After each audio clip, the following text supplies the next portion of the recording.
All right, guys. Well, welcome back to another Digging Deeper Devo. This is where we kind of go through some of the songs that we're giving tutorials on, and we'll dive in more to the lyrics and the meaning behind those songs to give you more insight and hopefully some better purpose and ways to worship when you're playing these songs in your church or at home or wherever. So today we're going to go over God of the Promise by Elevation. Great job in the tutorial. Crushed it. And yeah, I'm super excited to kind of talk through some of the insights that you had with this because I think they were really good. So what's kind of the first part of this verse, or like why'd you even choose to do this song in the first place? Because I like how it sounds, being honest. Yeah. But as I got into the lyrics, I got some really good stuff out of it.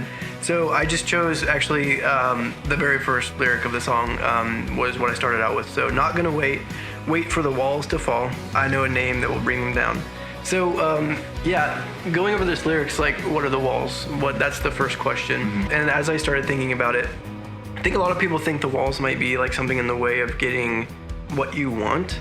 But I think really what's more biblical is that a lot of times walls are just the sin that keeps us in a distant relationship with God, even if we're a Christ follower. The sin that we have in our life that we're not admitting or we don't want to give up is really a massive wall that's getting in the way of having a really meaningful and just amazing relationship with God that makes our life like this much better than what it is with sin. And so then what do you do about sin? Do you wait and see if you can get sin free before you're good with God? A lot of people are really just stuck in that, and they think that they need to get sin out of their life, or what they even think sin is, before they can go to church or whatever. But this absolutely turns it on its head, and it says, I'm not gonna wait for the walls to fall, like for the sin to go away. I know a name that's gonna bring them down. So that name is Jesus. On the cross, he took all of our sin, he took our walls, threw them down, and he took that upon himself. And that way, we don't have to have walls between us and God in that relationship. So basically, whatever wall you think is there actually isn't, because Jesus already destroyed it. And so I'm praying that the Holy Spirit would just affect anyone watching this video and tell you, no, you don't actually have any walls. Jesus already broke them down, and you can just call out his name and get close in your relationship to God, and that's when he can actually start working on you.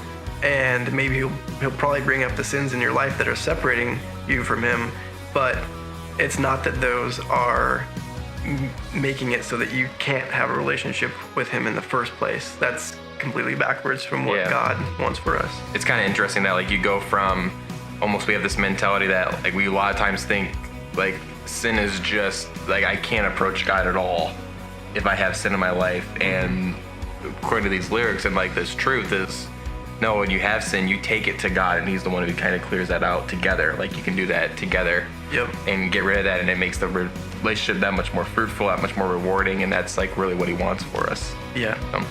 So the verse that I found that really goes along with that is 1 Peter 3:18.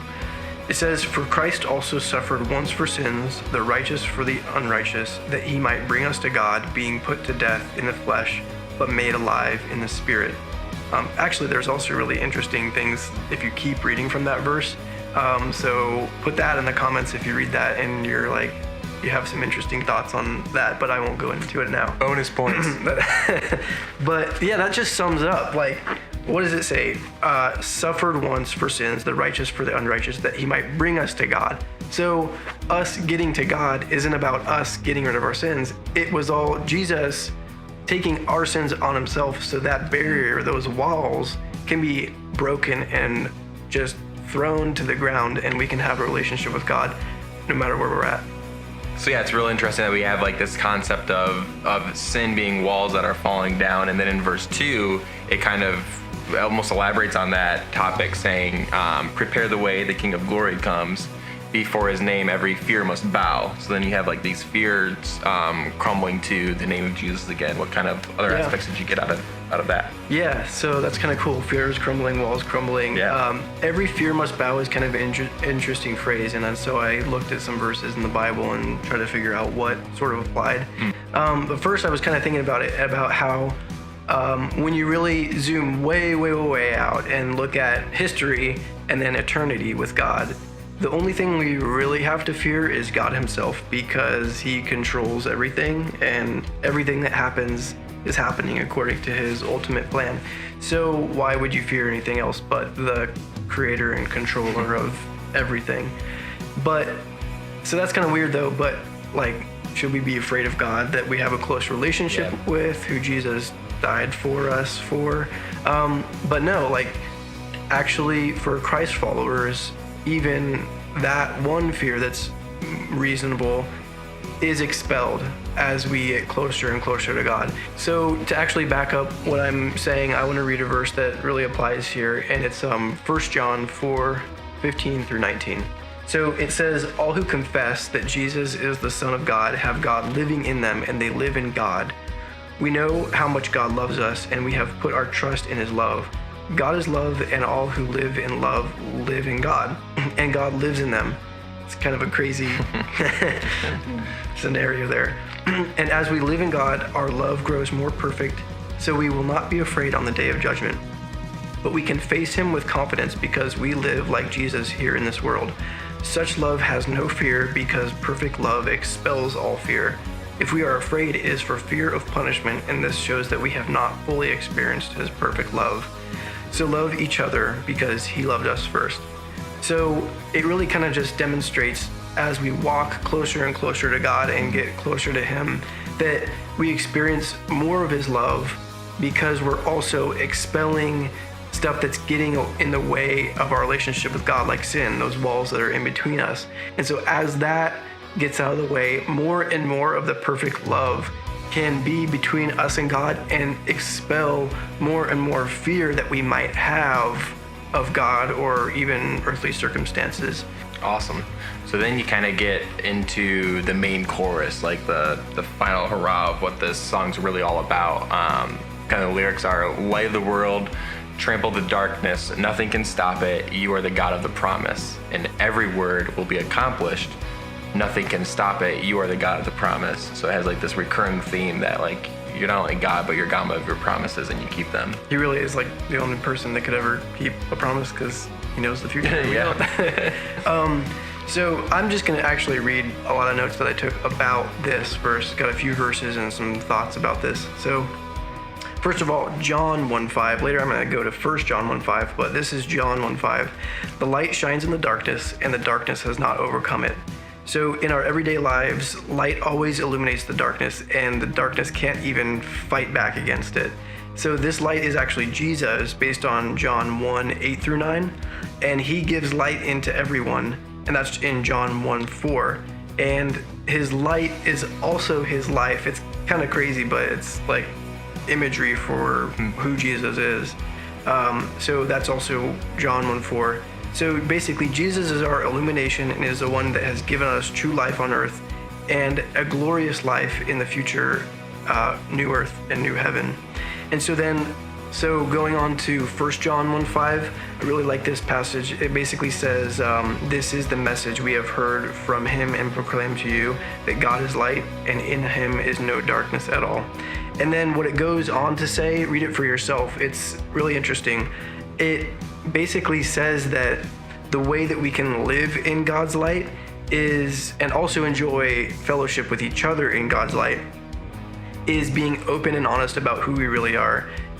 Being honest about our sins, bringing them to the light, not trying to hide them or claim that we don't have sin, but admitting that we're in sin and going to each other for help and going to God for help. And that's how we actually live in light, not pretending to live a sinless life, but the life of light and God is admitting that you have sin and going to each other and to God for help and working through this life, through it. Yeah.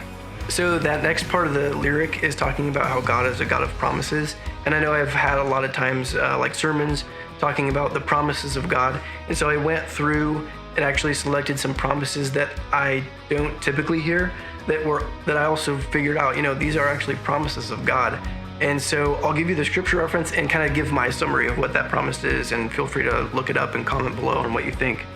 So the first one is for Guys, well, sorry about that. You might be seeing that we're in a little bit of a different spot here. We had some technical issues with the first Devo, but Aaron was just about to tell us, what in John, the book of John, that he has to share for this song, God of the Promise.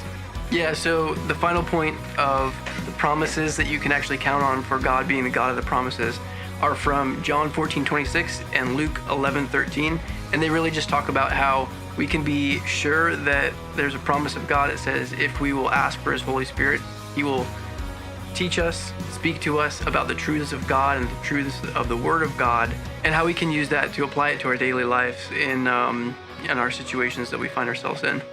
So that's pretty much it, all we've got for you guys. So we just wanted to move ahead to the takeaways.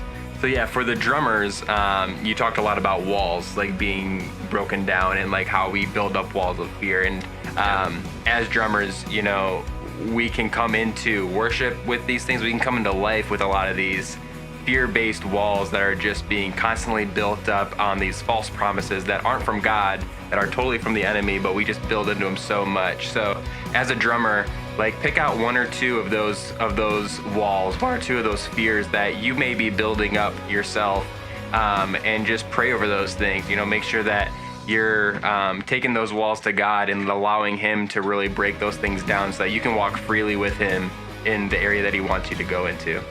Yeah, and so the same thing for the audience. If you are able to do that for yourself, either before or after the song, or even during the song, if you can, pray for your church that the people worshiping with you guys would have their fear bow to God, so that the walls can come crashing down that separate them from a really close relationship with God, if that's the case in their life. Awesome. So last things for this devotional, or to wrap it up, first and foremost, what are some promises that you have that you bank off of, that when you're feeling low or when you're feeling fearful, what do you guys kind of rely on? Just put them down in the comments. We'd love to hear some more of those and just have a community of verses that we can kind of go to. And also, what are your thoughts on 1 Peter 3? I know this was a big part of your devotional. What are your thoughts on that? And if you have any comments on those things, if that brought up any memories of a past sermon or message or something that you've always clung to, definitely put those in the comments as well. We'd love to hear your feedback. All right, guys, that's it. Thanks for checking out this video. If you liked it, share, subscribe, all of that kind of stuff. And we're going to have a Devo for every official drum tutorial that we do. So stick around for those. Hope you liked it. We'll see you guys in the next video. See you later.